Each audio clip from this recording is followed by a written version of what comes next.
उत्तर वैदिक निवासियों की तुलना में उनके शत्रुओं की जनसंख्या कम होना, छोटे छोटे भूभागों में उनका फैला होना, जाहिर सी बात है उनकी शक्ति सीमित और बिखरी हुई थी। इसके अलावा उत्तर वैदिक आक्रामक थे, एक उद्देश्य, नए भूभागों की तलाश अथवा आधिपत्य, जो भी कारण हो उनके पास एक उद्देश्य था।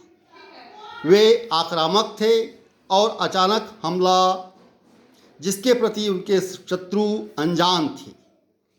फलतः अपने शत्रुओं की तुलना में आधुनिक हथियारों की मदद से अपने शत्रुओं पर उत्तर वैदिक लोगों ने विजय प्राप्त करने में सफलता प्राप्त की। अब देखें उत्तर वैदिक कालीन अर्थव्यवस्था। लगभग 1000 ईसा पूर्व से अफगानिस्तान के गंधार क्षेत्र में लोहे का प्रयोग होने लगा। लगभग इसी काल में बलूचिस्तान, पूर्वी पंजाब, पश्चिमी उत्तर प्रदेश, राजस्थान में भी लोहे का प्रयोग पाया गया है। अफगानिस्तान के गंधार में मृतकों के साथ कब्रों में गाड़े गए लोहे के औजार भारी मात्रा में खुदाई से निकले हैं। ऐसे औजार बलूचिस्तान में भी मिले हैं। खुदाई से ही ज्ञात होता है कि तीर के नोक, बरछे के फाल आदि लौहास्त्रों का प्रयोग लगभग 800 ईसा पूर्व से पश्चिमी उत्तर प्रदेश में आमतौर से होने लगा था। लोहे के इन हथियारों से इन वैदिक लोगों ने ऊपरी दबाव में सामने आए अपने शत्रुओं को परास्त कर दिया होगा।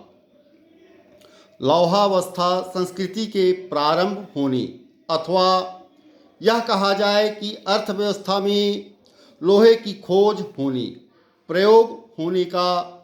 लोहे का प्रयोग होने का स्वाभाविक परिणाम अर्थव्यवस्था सहित जीवन शैली का व्यापक एवं विस्तृत होना। कृषि व कृषि उत्पादन अब सीमित नहीं रहा, अपितु व्यापक पैमाने पर होने लगा। चूंकि लोहे का प्रयोग कृषि औजारों में होने लगा, इसलिए कृषि पूर्व की तुलना में आसान हो गई। यद्यपि लोहे के औजार बहुत ही कम पाए गए हैं, तथापि इसमें संदेह नहीं कि उत्तर वैदिक काल के लोगों की मुख्य जीविका खेती हो चली थी।